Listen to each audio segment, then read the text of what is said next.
Hi, Hallie. It's Aunt Nissa again. I am hoping that you are having a great day, and I thought we should pick up where we left off. So, here we go. I didn't know it at the time, but about an hour later, I wasn't so sure that I was in Africa, at the deepest part of Africa. Sally Gooden was the one thing we had around our farm that I thought was hardly worth putting up with. I always figured that she was a twin sister to the cow that jumped over the moon. She could stand flat-footed and jump out of a well. It seemed as if I had spent about half of my time looking for her, and I figured my time was very valuable. We kept a bell on the jumping old thing, but that didn't do any good. Every time she heard me coming, she would get behind a bush and stand as still as a fence post. Sometimes I swore that she held that bell in her mouth just to keep me from hearing it. I don't think I could have ever found her if it hadn't been for Rowdy. He could sniff her out every time. Right after breakfast, I called Rowdy, and we lit out for the bottoms to look for Lee's family milk supplier. It didn't take Rowdy long to sniff out Sally Gooden. She was down by an old slough that emptied into the river. It was cool and shady along the banks of the slough, and there was plenty of green grass. She was just standing there under a big sycamore, chewing her cud, and looking as innocent as the day she was born. I was just about to warm up with a switch when an idea popped into my head. Looking at Rowdy, I said, "It's a cinch. She's not going anywhere. Her milk bag is so full now she'll have to walk spraddle-legged. Let's leave her alone for a while and do a little looking around." Rowdy's long, skinny tail fanning the air. He whined and licked my hand. That was his way of saying, "If you want to do a little looking around, pal, it's all right with me." Now, if there was ever a place that needed looking into, it was the Cherokee Bottoms. A jillion little game trails twisted their way through jungles of wild cane and matted masses of elder. Like the crawl of a black snake, they wound their way beneath tall white sycamores, black gums, birches, and box elders. Every chance I had, I was down in those bottoms and was doing a pretty good job of leaving my barefoot tracks in the dust of each trail and of carving my initials in the smooth white bark of every sycamore tree. In the cool silence of those Cherokee Bottoms, I could find all the wonders of a storybook world. Sometimes I was Daniel Boone. Then there would be spells of Davy Crockett, Kit Carson, the Last of the Mohicans, and Tarzan of the Apes. My favorite hero was Daniel Boone. With hawk feathers sticking in the top of my old straw hat, and with my face painted with pokeberry juice, till I'm sure that it would have scared a hoot owl to death, I laid 10,000 Indians to rest in that sycamore heaven. Old Rowdy was always there. He was always in the lead, ever alert for any danger that might lie in my way. He could scent a diamondback rattler or a copperhead long before I saw it, and he'd let me know that it was there. If there were any wild hogs around, he could scare the daylights out of them with his deep voice.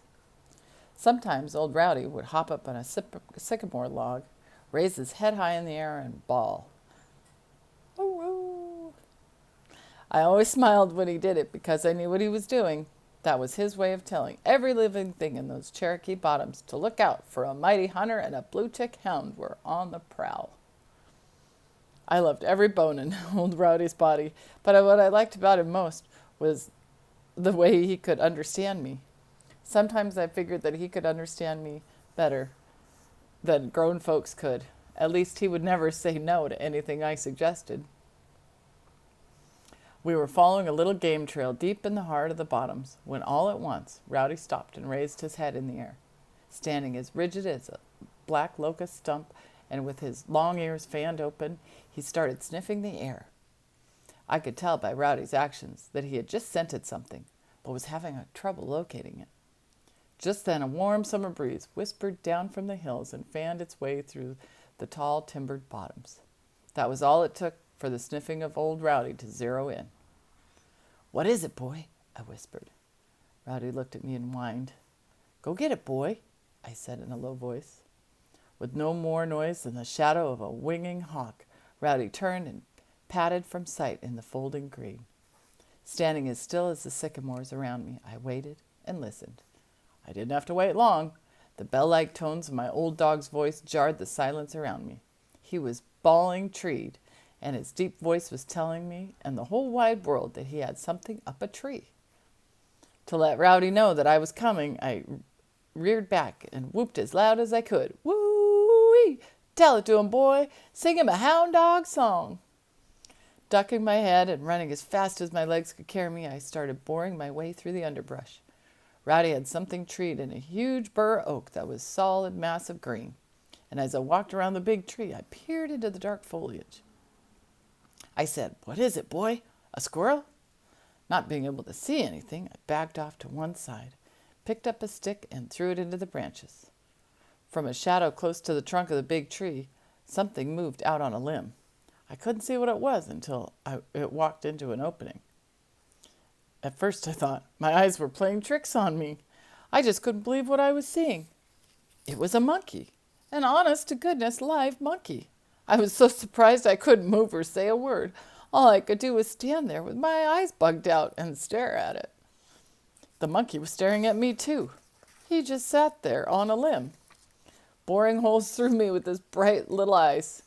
Then he opened his mouth like he was going to scream his head off, but he didn't make a sound. All he did was show me a mouthful of needle-sharp teeth. He looked so cute and funny, I couldn't help laughing out loud. Rowdy had seen the monkey too and was having a hound dog fit. He was trying his best to run right up the trunk of the bur oak tree, and all the time his deep voice was telling that the monkey...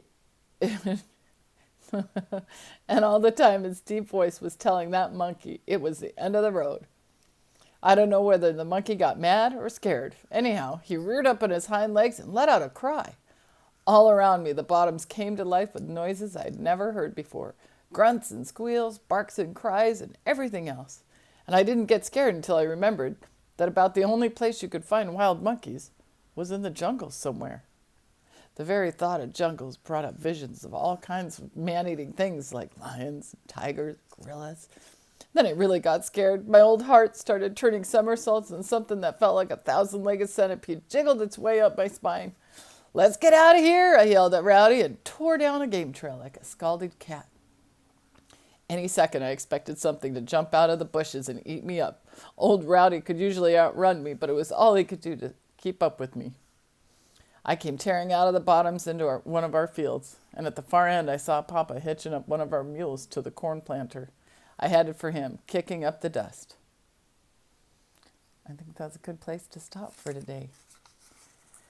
So, put my little marker in, and you guys can talk about what in the world did they see in those bottoms. Okay? And I'll see you soon. Bye, honey.